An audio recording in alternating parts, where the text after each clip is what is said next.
While the Ravens have soared high since that team could not have gotten off to a better start. You'll be on this journey with me. Hey guys, now joined inside Nats Park.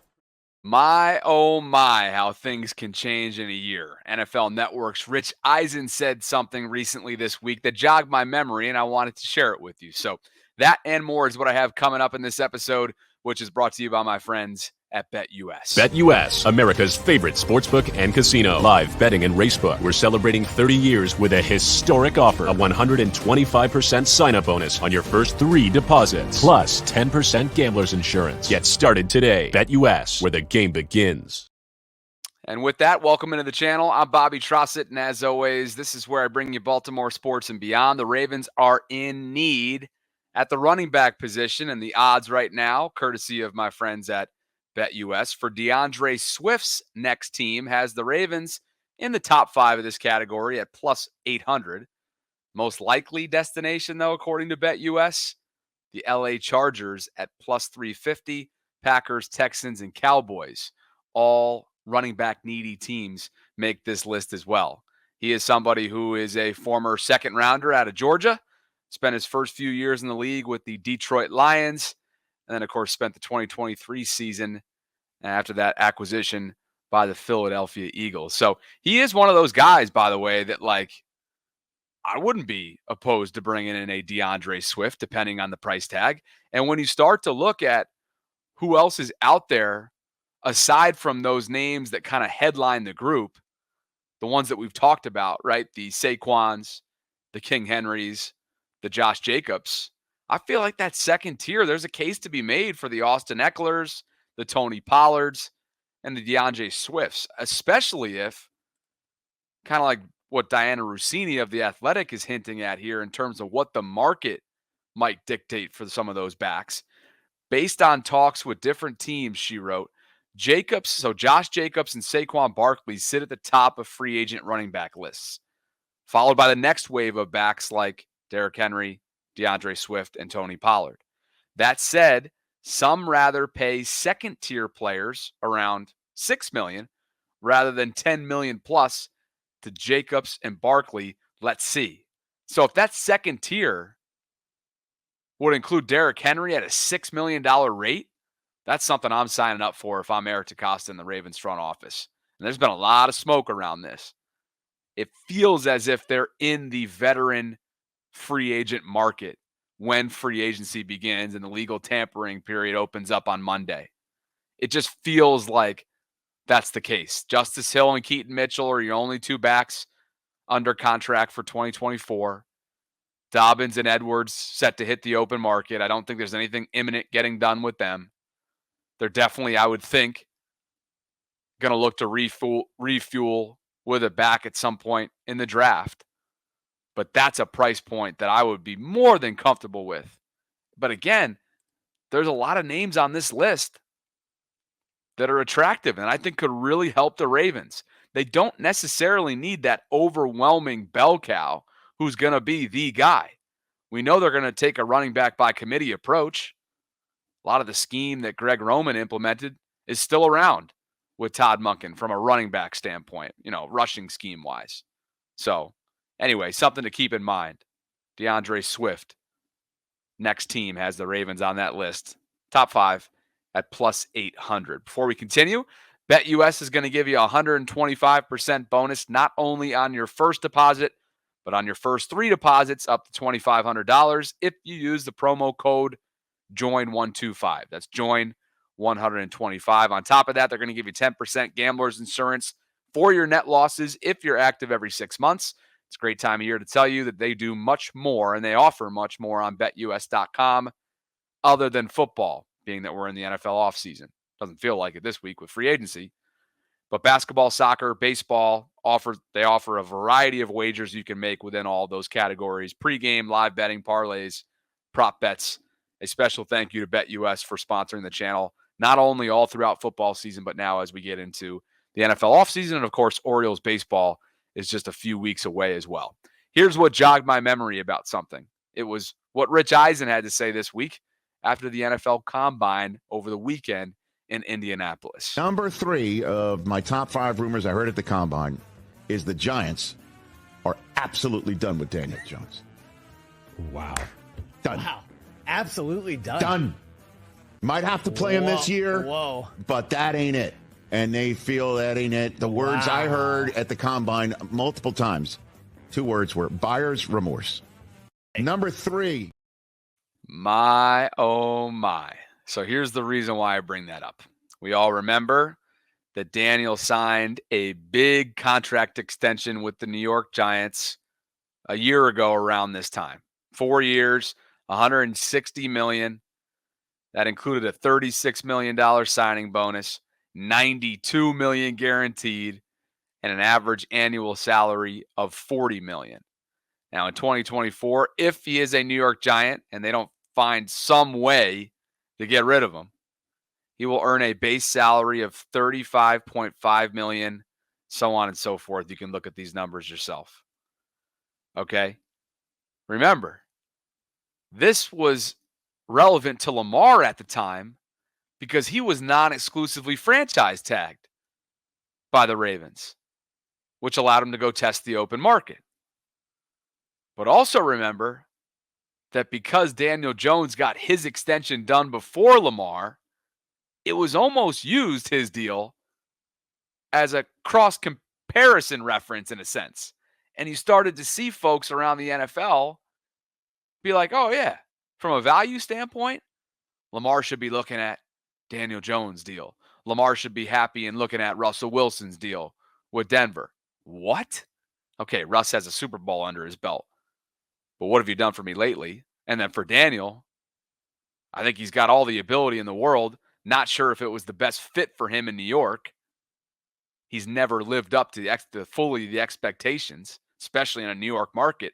But we're going to sit here and try to cross compare Daniel's deal to what again, this time last year, to what Lamar Jackson had been deserving of.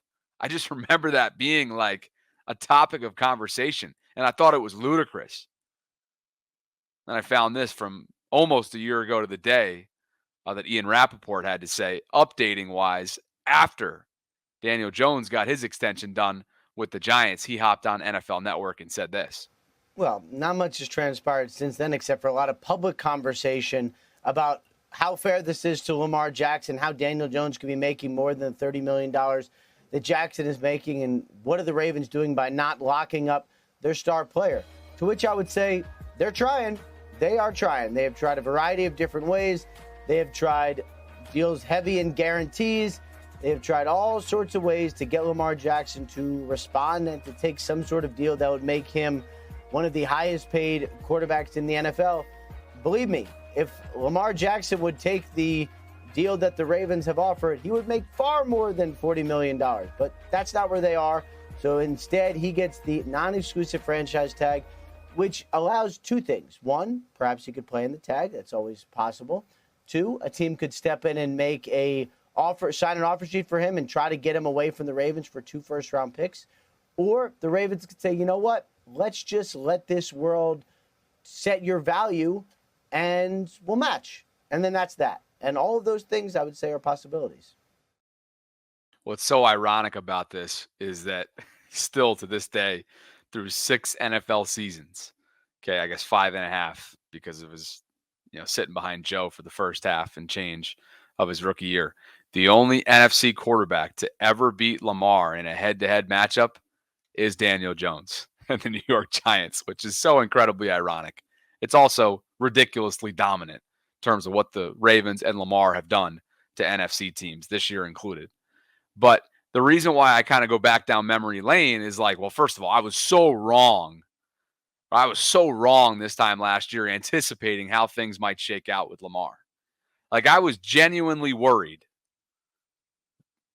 at his approach, the way that he was taking this approach without an agent, without representation, and trying to do something that really hadn't been done before to this extent, to this level, this mega contract level when it comes to franchise quarterbacks. And I was wrong. He, his mother, and whoever else they had working with them, the NFLPA, they got it done in historic fashion. And I'm so happy for him. But this time last year, I remember seeing, reading, and hearing some of the jargon, some of the discussion surrounding like, oh, Daniel Jones got his extension done first. Okay, that should be a price point. That should be somewhere that allows for, cross comparison references for what Lamar Jackson's fair value is. And then Russell Wilson's deal, right? And so on and so forth. When really it was like, well, wait a second. Just because Lamar's choosing to drag this out, right, from a negotiation standpoint and bet on himself doesn't mean that his value drops. And so the fact that the New York Giants, a year later, according to Rich Eisen, who is as plugged in as anybody within NFL circles, is saying that he's hearing that the Giants are absolutely done and have buyer's remorse. Oh, man. That's just like, it's kind of hilarious to think about that like a year later. The fact that there were people banging down the door to try and convince, because of his lack of availability, right? Convince the public, convince the NFL circle that Daniel Jones and Lamar Jackson were in the same pricing point, were in the same neighborhood. The resumes, Daniel can't even, respectfully, Daniel cannot even hold a candle to what Lamar Jackson's done through 6 NFL seasons. Now, Daniel came in a year later, but again, that's just reality. That's just real. So I was scrolling through Twitter today. I'm taping this on Wednesday, March 6th, and I see that nugget from Rich Eisen, and I'm like, wow, it took me immediately back to last year. So much of where you land, or so much about of becoming an NFL quarterback and becoming a successful one is where you land. But then I think sometimes what transcends that is your greatness, the way that you put on your Superman cape, right? The way that you will your team to victory. And what we've seen from Lamar is that he can do it with and without the cape on. And I think that's what we learned this past season. What we had learned the several seasons prior was that he needed help, but yet they were still relevant when he had to be Superman and be Superman often. Not every quarterback can be that. Daniel Jones can't be that. And that's okay. Like, that's kind of unique to be that. That's rare to have those traits like Lamar has. And that's what he has. And we all saw that they were able to get to points where he hadn't been this past season because of the investment around him in playmaking and assets and building around his strengths. And so I suspect that the Ravens will handle their business, hopefully, similarly. Maybe not to the extent of spending $15 million on a wide receiver, but I suspect that they're going to add or look to add more playmaking ability both through the draft and if it makes sense, if it's feasible, through free agency as well over the next couple months. All right, guys. Appreciate you for dropping by, as always. Special thanks to BetUS for sponsoring this episode and my channel all throughout football season and now into the offseason. Orioles baseball is just a few weeks away. I'm getting ready to head down to Florida. I think this is my second to last video where you'll see the Maryland backdrop and whatnot. Shout out Dave Taylor, by the way, who essentially crafted this Maryland flag for me.